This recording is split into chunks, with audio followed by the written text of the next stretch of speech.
when you got a team of one or two doing a certain area and you're spread thin and you don't have the expertise to compete against that big brand shop that's all they do, right? And I've got one Right. brand person, I'm probably going to lose that battle anyway.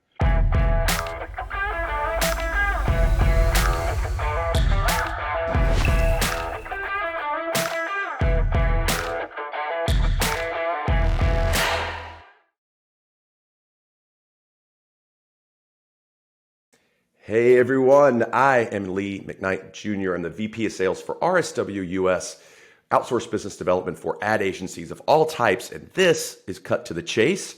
It's the RSW interview series that delivers brief but impactful views from ad agency principals on growth strategies and the challenges that come with it in today's weird, evolving landscape. So Corey Morris, CEO and owner of Voltage, Kansas City, Missouri. Welcome, sir. Thank you. Thank you. Yeah. I'm glad to be here. Yeah, thanks for being here. This is great. I'm excited for this one. Going to be some good stuff.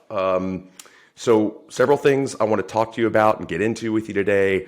Thought leadership content you've created, your thoughts on SEO and AI, and then your fairly recent purchase of Voltage. But first, a question. You weren't expecting this one, so get ready. And it's going to backfire on me. I was just talking to Craig. He's like, we'll see. Okay. Would you rather answer an RFP or watch 1991's Cool as Ice starring Vanilla Ice 10 times in a row? The latter.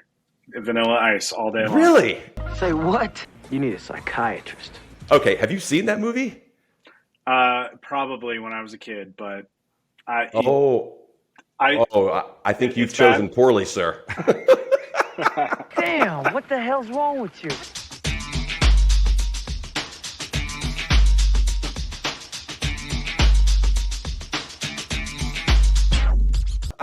Because I've seen it recently, and oh my dear Lord.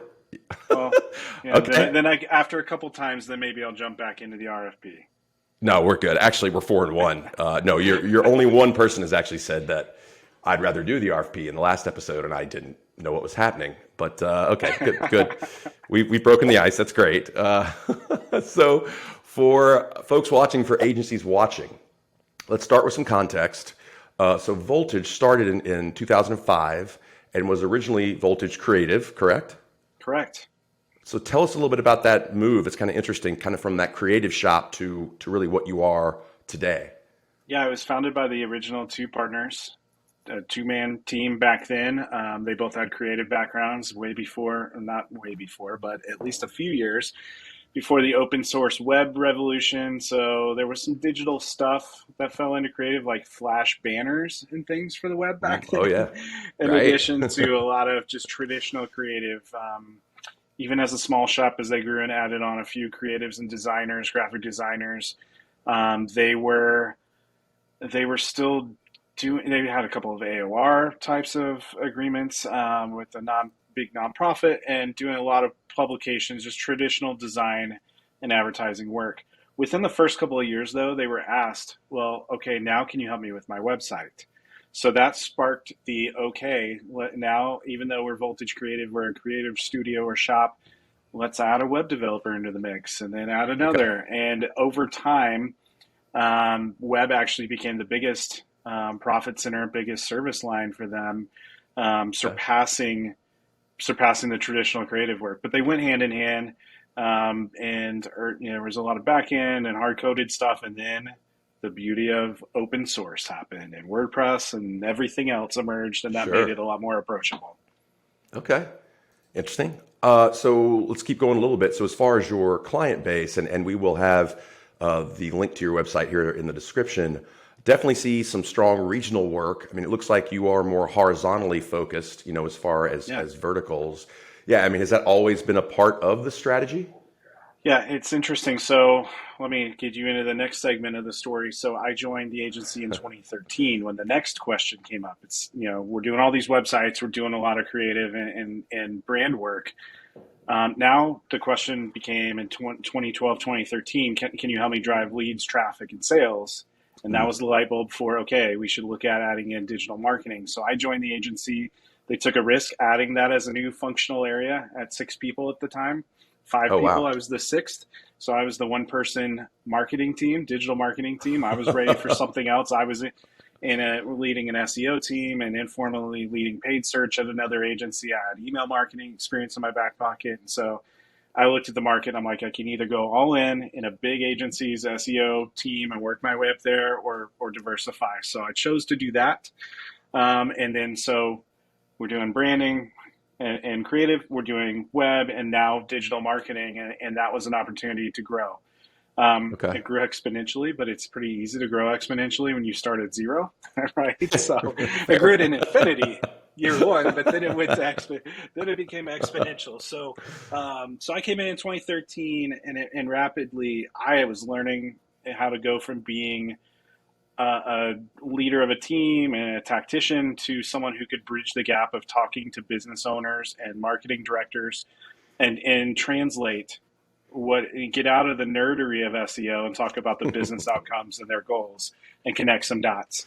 So Okay. that really was transformational for us, and that was the first time we really sat down and were like, to answer your question, who are we serving? What do we want to be? Nobody had heard of Voltage in Kansas City. I hadn't when they reached out to me. My Okay. resume got passed over to them by someone else who said, Oh, "Hey, wow. you should talk to this guy." So I got a phone call out of the blue. And so that was our first opportunity, was like, let's plant a flag in the ground and let's put ourselves on the map here, at least just in Kansas City, and be known. So Okay. we landed some clients doing, continue doing web, continue doing, design work, and landed some digital marketing clients heavy in SEO and search, because that's what that was my baby. Sure. And got to a point where we had some case studies. One started winning a couple of awards. Eventually, we were sweeping awards in those categories. Thankfully, I say that out of pride for people on my team, and not like out of Sure. an area of arrogance, because I've worked in 2 other agencies in this town and consider the owners their mentors and friends. So Okay.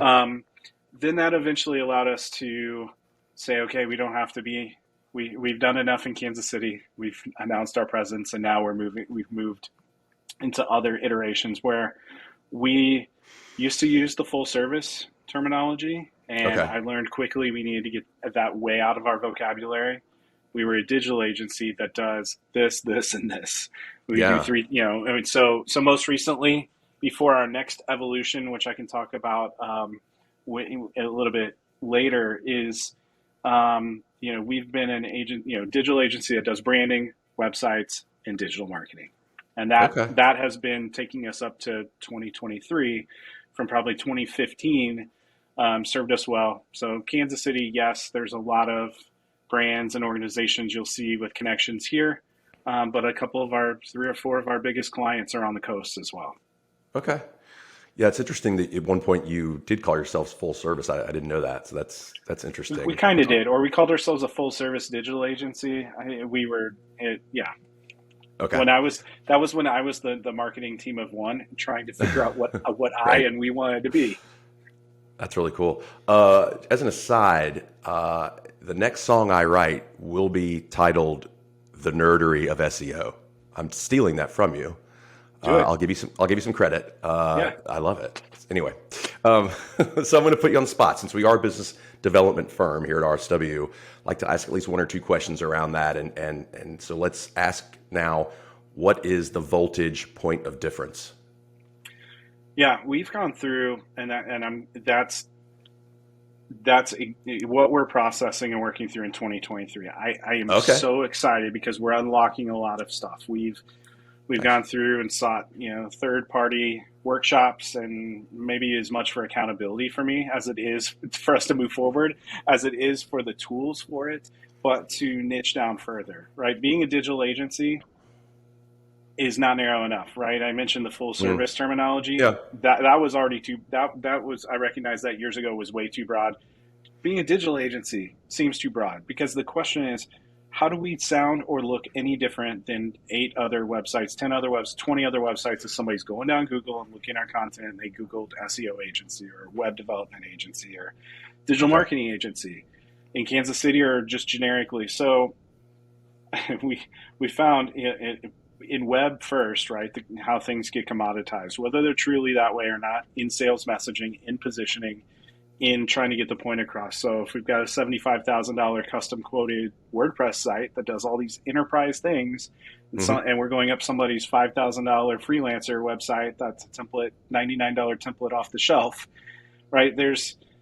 We may not get past that first or second conversation to get deep enough to get it down to apples and really get into features and functionality. And so positioning in a different way from the start and just having a different conversation versus trying to take it down to, get commoditized to price or a transactional relationship in step one is my goal. So we are leaning heavily into, if we took all of our services away, and this is a really honest and open conversation to put this out there on the table, but if we were to look at all of our services, what truly internally and or perception wise externally are we known for, and do we do in a unique way better than anyone else? And the couple that rose to the top were search, which would be SEO and paid search, as well as websites. So it hurts a little bit to put some of our creative roots behind us a little bit further, because we continue to do some of the branding work and identity work and have some talented people doing that. But to lean in, everything eventually, and this is a probably 2 or 3 year movement and shift, but all of our thought leadership is moving toward, and it's already mostly in the realm of search to begin with. But we're going to crystallize that on our own platform as well, and our own funnels and how. And so, if our clients aren't engaged in some way with an SEO or search mindset, that's the base. And then other things are the add-ons that you absolutely need to have control of your website, of your content and creative, the things that support it. But to kind of align in that direction. I really like the thinking behind this process that you all are going through, for lack of a better word. I mean, in terms of the stripping everything else away, because I've not really heard it described that way, but I think I love it, right? It is a great way to get, for lack of a better word, kind of bare bones around who you are and what that positioning really is. And I think that would be some great advice that I will give now, like stealing yours, but it really is. I like that thinking, because then it forces you to really focus. And one aspect of it too is, like, I was ignoring the signs because I thought maybe I'm going to leave some money on the table if we don't do a number of things, and somebody wants a one-stop shop for all these things. But essentially, when you got a team of 1 or 2 doing a certain area and you're spread thin and you don't have the expertise to compete against that big brand shop that's all they do, right? And I've got one brand person, I'm probably going to lose that battle anyway. Or it's not going to be profitable because we're going to be upside down in how we had to try to make it all work in terms of expertise. Again, I'm being really open here, but some of the validation that I was ignoring was, we write about, and the publications we write about are search based. We're the most awarded, at least regionally, agency for SEO. We have case studies like crazy about SEO. Everybody in our digital marketing team wants to work their way, even if they're doing over a different channel, wants to do SEO. Every website we do, SEO best practices are not optional. So it's like, why am I fighting this just to try to preserve the opportunity for a broader aspect of work that we can't go as deep in? Yeah, I appreciate the transparency. I think it's going to be really helpful to agencies watching this, because that's a struggle for so many. And I'm impressed by the way you all are going about it. So thank you for that.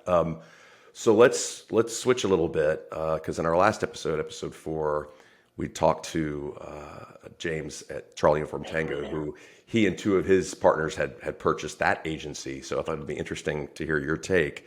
Let's talk a little bit about your purchase of Voltage, and that happened about a year ago. Is that correct? Actually, we're not there. No. So that's right. We closed in December.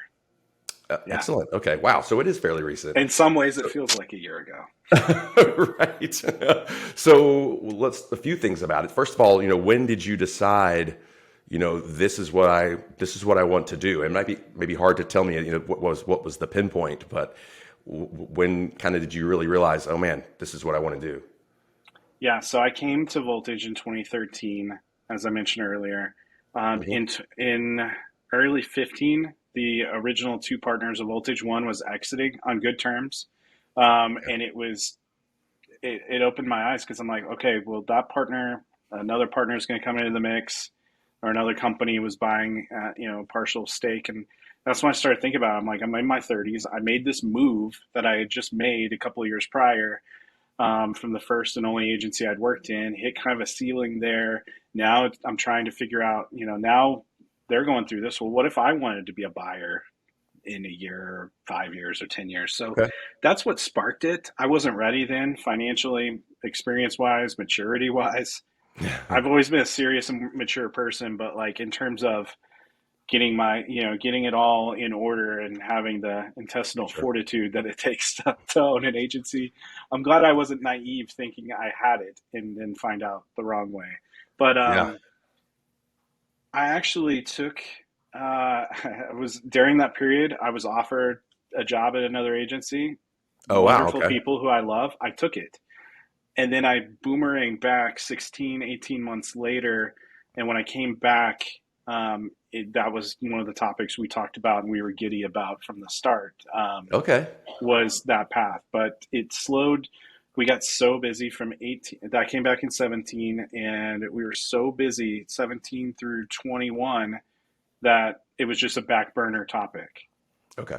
So we eventually got in 22, like we've got to slow this thing down and get some help and get some advice and figure out if there's a buy-in plan or what it looks like, and that's what started the process for us. So Okay. the Yeah. process itself, if you want me to go there. Yeah, well, I do actually because, and I was going to ask you well, my next question was how long was that process, which you basically answered, but maybe you can fill that in. And then also maybe you're about to go here. I was going to ask you what was the hardest part of that process. So maybe Yeah, just keep going where you're going and keep those in mind. But yeah, absolutely. yeah. So we reached out to attorneys that were clients and others, and we couldn't DIY this thing. Everybody be like, Right. here's a contract framework, or here's whatever, and we're like, no, we need somebody to walk beside us and tell us this is smart, Sure. this is stupid. Here are a few frameworks that might work. Because Larry wasn't ready to exit at that point, and I wasn't necessarily ready to buy the whole thing in my mind at that point. We worked Okay. with AMI, Agency Management Institute, and they were Sure. amazing at walking us through it, how to whole plan, how to whole Oh, nice. system, and can quarterback it, and counsel with us both on the buyer and seller side, because we never really had an argument ever. We clicked really well, That's great. and so we didn't want two outside entities to make it a negotiation or adversarial, because we wanted us to both get a good deal, not to work through Sure. that. So they worked with us, set up a 1 year transition plan after we agreed to terms, after they presented Okay. options. And the option was a 1-for-1 purchase, which we weren't even really considering, but they put it on the table, and it was appealing to both of us in terms of both, the number, for the seller, and my ability to finance, and Right. work through Right. it. So we worked through a 1 year transition plan. We tried to move it up because interest rates were going up, and we were ready. But the other part of your question is what is the hardest part, or was probably the biggest challenge in that? Yeah. Um, we underestimated the amount of time lawyers would want to go back and forth.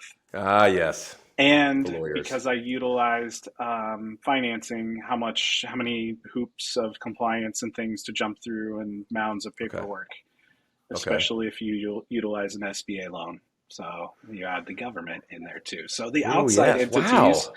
the outside entities were the Slowed you ones down. that, Okay. yeah, where we want to move at our pace. We're like, go, go, go. Here's another round of paperwork. Here's another red line of this thing. And we're like, can we just move on? Can we just Yeah. handshake this thing and move on? Right. Right. So along those lines, what advice would you give to someone in the position you were in who maybe is contemplating, whether it's now or years from now, purchasing the agency they're currently working in, or going along with someone to do that? That's a question I hadn't really thought about until recently when I was at the AMI Build a Better Agency Summit. I got to lead a roundtable conversation in Right. 3 different sessions with people who wanted to hear about or talk about the topic of selling your agency to an employee. And it was really interesting to kind of reflect a little bit in some of those conversations because the people who are a lot of the people at that table who are like, I don't, this isn't an urgent thing. I'm like, you're thinking at the right point in time. So think about it before you're ready to exit, right? Because you don't want to have to sacrifice whether it's an internal sale or an external one. You don't want to have the pressure of time pushing on you and making you take a different deal than you want to take. Yeah. And if it's an employee, it may take a little bit of time for you to assess their willingness, their desire, their abilities, and even Mm. for them to start thinking and have the light bulb turn on, or for them to explore whether they can even swing it with financing. If it's one person or two or three who would be buying in as partners, that may Yeah. take, it's a personal decision. It may impact their families. So they Yeah. might need a year or two or three, or they might need a taste of what it's like for some ownership. Bring them along to a financial workshop, bring them along so they can hear what agency owner perks are in terms of what you can do with taxes, what you can do with accounting, profits, and decision making. It's not the ego play that a naive 30-year-old Corey might think of. I just want to be, the CEO, but it's understanding the full amount of risks, but the balance of the beauty of all the rewards that can come with it too, and getting a taste of that before Nice. before you're pressed to do it, Before it or all before happens. you're burnt out and you don't want to do it, or you get taken down a path and then it doesn't go through, and then you're really in a bad spot. Yeah, that's really solid advice. That's great. Okay, well, let's move over. Well, you know what? Let me ask. It sounded like you. I didn't have this question in here. I'm going to surprise you with this, but it sounds like, and I know we talked at that conference after doing those roundtables. Did you enjoy that enough to the fact that you could see yourself almost consulting anyway? I'm sure you don't have time to do that right now. You're building this business, but did you enjoy that being on that side of the table? Yeah, I actually thought, well, I don't have anything to really gain or sell from a business standpoint unless, Yeah, unless it became a consulting thing. I thought, you know, I I've lived it so closely, and I saw, yeah, because of the closeness of the seller and I, how close we were. I saw the things that he probably would have wished he had done, right? And or sure. the Good things point. that were challenges on his side as well as mine, because everything was on the same table together. We walked through this together. So it was Yeah, interesting hearing others with some of those questions. I'm like, I could talk about this in my sleep, and I could tell you, don't engage with them. Do it this way, right. even though I've only been through it once. So I'm definitely open to talking about it without Yeah, obviously disclosing deal sure. details and getting out Right, over right. my skis. But it crossed my mind, if there's a book or consulting or a partnership Just gonna somewhere. say. Um, Yeah, it's interesting. as the entrepreneurial side of me is always thinking about where else could I help somebody and have a Right, passion for helping them, and then have it be funded somehow and not be my own right. hobby. Okay, set that aside, or not too far aside. But yeah, I mean, it's valuable advice, and you've given us some excellent advice so far. So I'm sure there's folks watching that would be like, oh, well, maybe. So we'll think about that, right? But let's move to thought leadership content. When I first met you a couple of years ago, and in talking at the conference here recently, not until I kind of dug in a little bit of research before this interview, that you're doing some really solid work on content, and that is tough to do. Period, but it's certainly tough for agencies to do, especially CEOs. You obviously dedicate some time to it, and again, we're going to have links here in the description. But so, for example, you contribute monthly, and I think in some cases maybe more than monthly, to Search Engine Journal. Excuse me. How did that happen? Did you, for folks watching, did you pursue them, or vice versa, or did you have an existing relationship with someone there?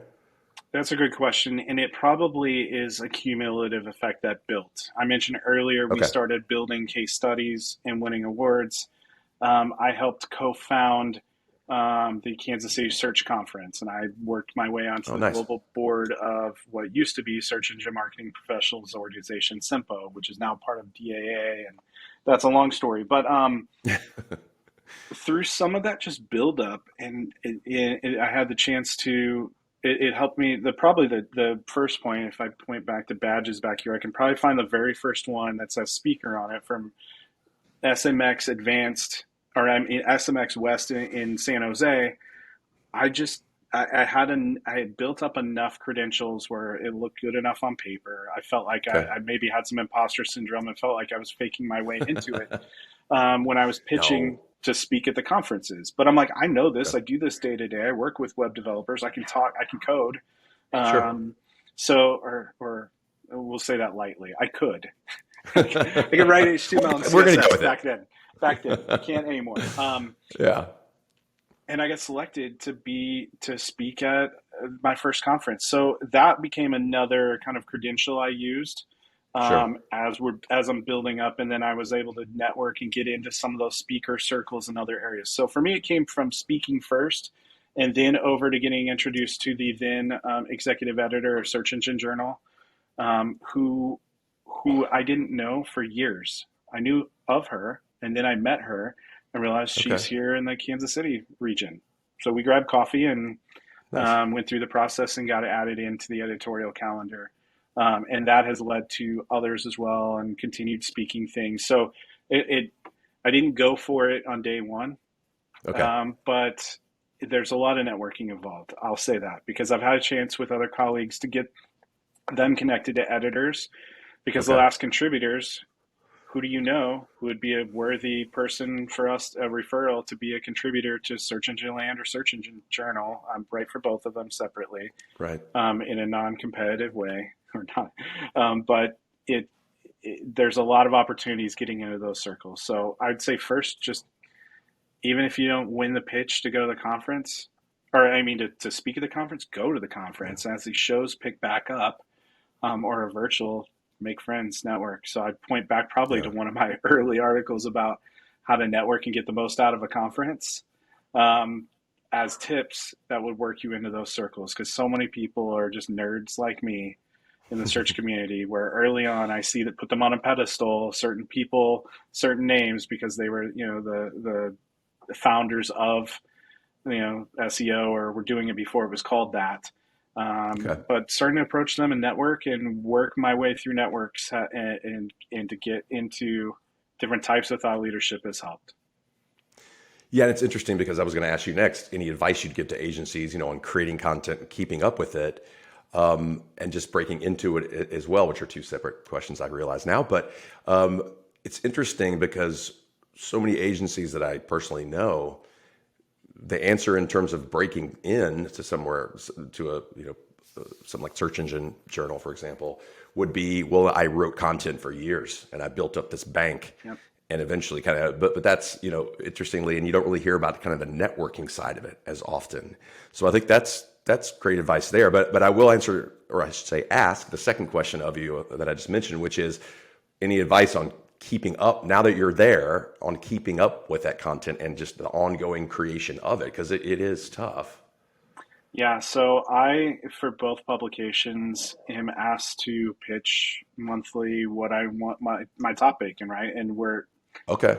those are sites that are publishing just constantly their own staff content as well as contributor content. And sometimes it's saturated too, where I come up with what I think is the perfect topic. I'm like, oh, my colleague, wrote about it 2 months ago and it's too close. So Oh, finding wow. the Okay. angle and being willing to have the point of view, is important. And keeping up is, when I have a sweet spot article, I Yeah. can knock it out in 90 minutes, right? Have it drafted and done. Outline it in Nice. 15 and have it knocked out, probably faster or in the same amount of time that I would have to go edit it if I had Chat GPT create it for me and go Right. fix it Right. to put it to get it really right, to hit on the point I want versus just to answer questions. Yeah. Keeping up, I think my biggest challenge is just running an agency and and being involved at the level I am with new business and Yeah. the subject matter when I'm not in any day-to-day tactical work on the front lines. So I'm often sitting on my deck in the dark reading colleagues' articles and their takes and points of view, which I love. love to look at, because not to argue or get into fights, but to just hear Yeah, their take, because it might spur me to my next take. I'm the same. It definitely helps me too. Yeah, that's a great little piece of advice as well, because I think you have to take the time to do it. But like you said, you can take those little on your deck or what have you. But it really does help. I just did some of that myself today, because you can kind of be in your own little bubble.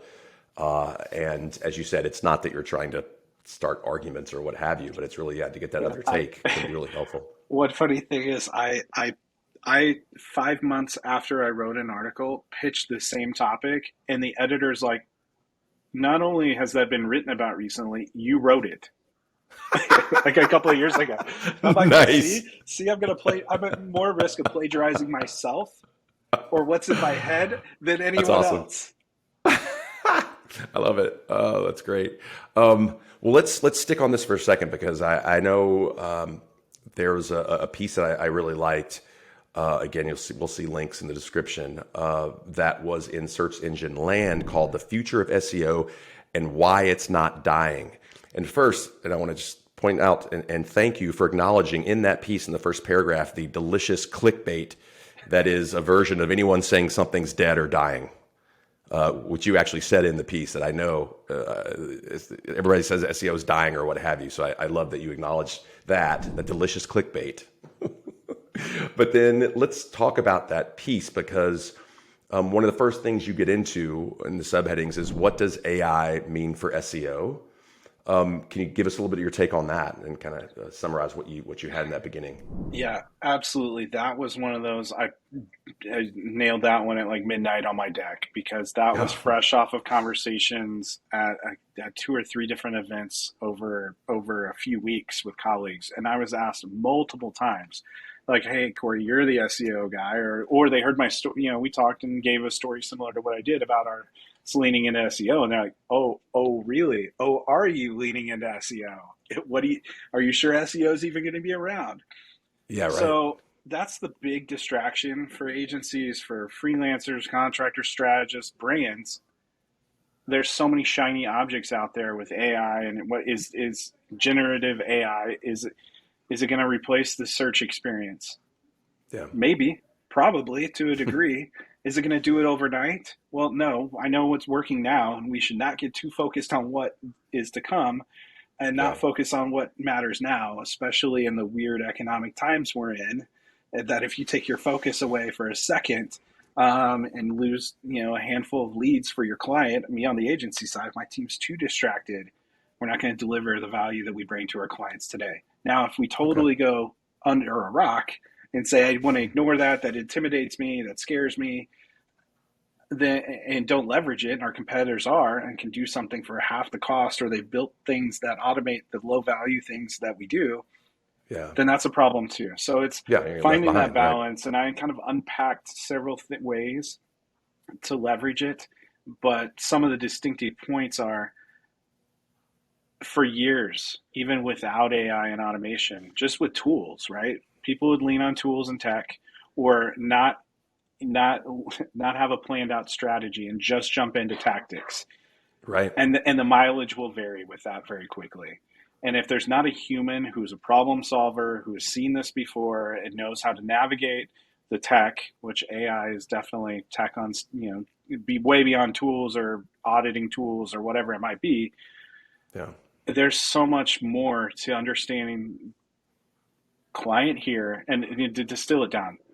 And this is really the conclusion I come to when I made the prophetic, it's not dying, it's just going to change like it always has. Maybe we won't call it SEO, but my answer to all those colleagues and how I kind of wrap this up is, there's always going to be a brand or a company or organization, and there's always that wants to be found by their target audience. Yep. And so bridging that gap, whether it's in, whether I'm talking to my refrigerator and it's linking me to a product, there's going to be someone who asks, how do I get found by the refrigerator if I'm a food or a grocery store? There's going to be someone, and that's an example I haven't used before, so that one's not very good yet. But there's always, we went through this. It was smart speakers and voice search and devices. It was it was mobile and having this thing in our hands that people are always going to be, always going to go to a desktop computer anymore. It, I'm not saying that this won't totally revolutionize and change what SEO is, and SEO Yeah. as a term doesn't go away, but there's going to be someone who can't get their customers to properly put in the prompts for AI, or teach the search engine who owns the AI or the open AI or open sources how to properly understand and categorize what they do and serve it to the person searching or looking or trying to be found. So I'm not going Yeah. to give away my working title for my book yet, Okay. until I get that under contract here, hopefully this year. But So that is legitimately happening. You're doing that. I've got two different irons in the fire on that. So Nice. Okay. hopefully All now, right. Announced you know, here. now it could change, and that's the hardest thing about a book on search or tech like this is I'm Right. gonna have, and maybe the cover art is just a giant asterisk, right? and there's a new Right. and there's a new edition every 6 months, right? And Well, it's kind of but beautiful. You could, yeah. Here's my 18th preface. Yeah, right, with the 18th edition. but as That's much as in either in that article or another recent one, right in line, it's like, here are the things that work now for SEO. Focus on them. Keep doing them here, because a number of these have worked since I got into the industry in 2005. okay. And, these fundamentally haven't changed. So, what it's going to take something really fundamentally radical to change them. Now, we might watch market share and, dip and click share and all that. But I see it as a good thing, and I embrace it, because there will be a lot of people who get scared and exit. There will be people who get outdated and ignore it, Yeah. and they'll unfortunately fall off in terms of competitive abilities as SEOs or being found experts, Right. foundness, findness, whatever new terms we coin.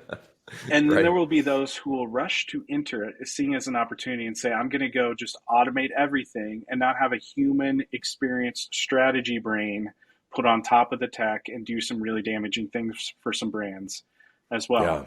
well. Bruce Clay, actually, who early in my career, when I moved into SEO in the first couple of years, um, he just recently he put out a great video where right when Chat GPT dropped, where he was energized for the first time in a long time about something in SEO, and talking about, Okay.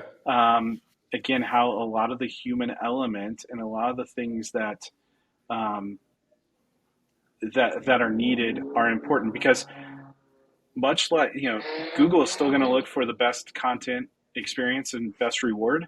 But if Right. everybody's like an 8, because Chat GPT generates maybe everything good but not great, Right. everybody's content might be unique, but it might be kind of on par with each other. And you have a machine evaluating machine written language, and then you have enough of a human touch on top of it, even if 90% of it was machine generated as well.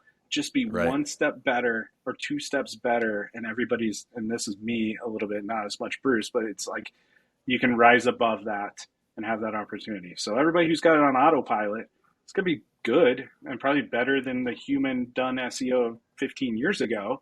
Yeah. But are they going to be able to hit that next level with maybe 20% that's required to differentiate and strategically get there?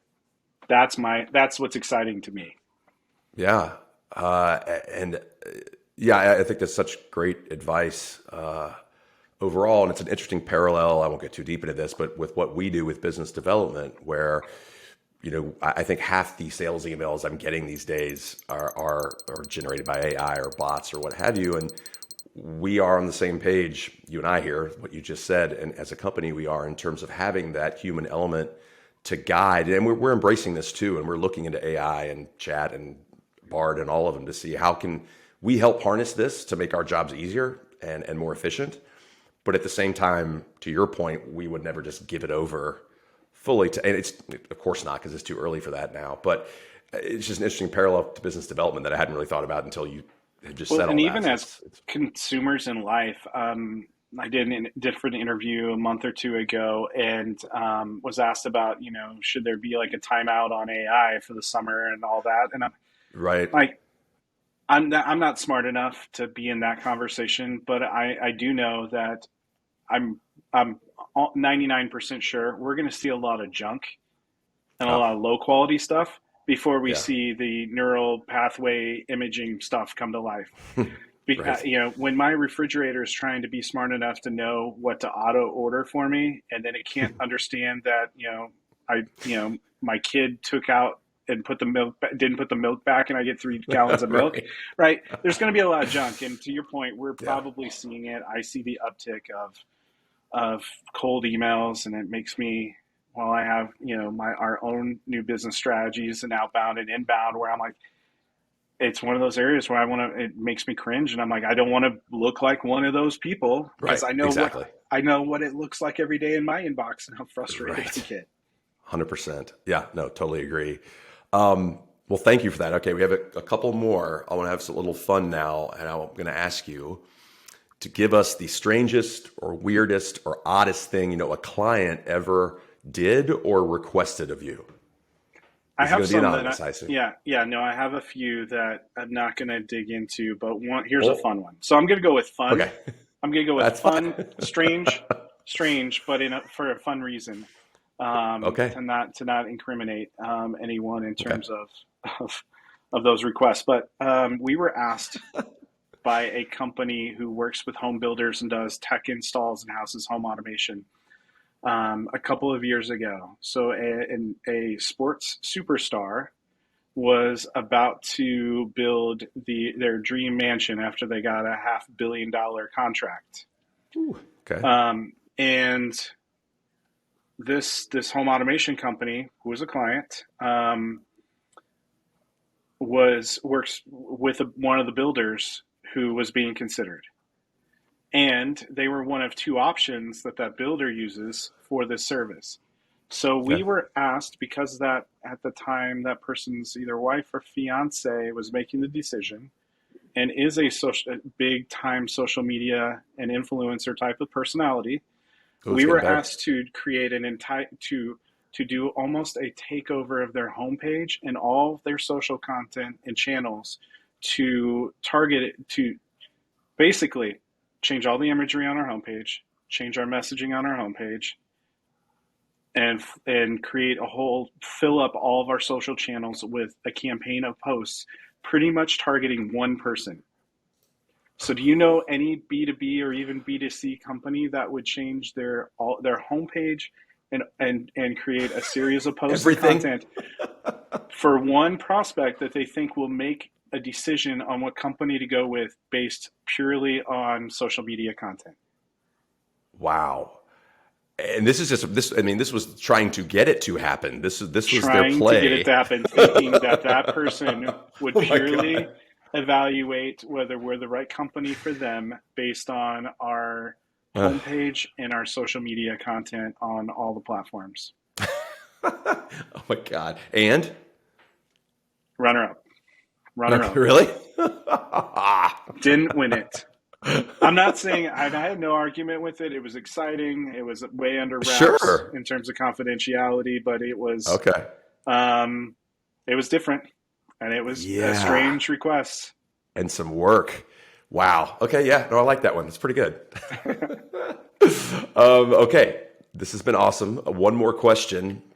And Corey, we appreciate all the insights. We're going to have some great clips from this. And the last one is because marketers also watch these interviews, and we always like to get a little bit into their world. So for my final question for you is, if let's say I'm a marketer, for example, a prospective client or maybe a client, what is one piece of advice you could give me as the marketer to make the agency relationship or their relationships with their agencies better?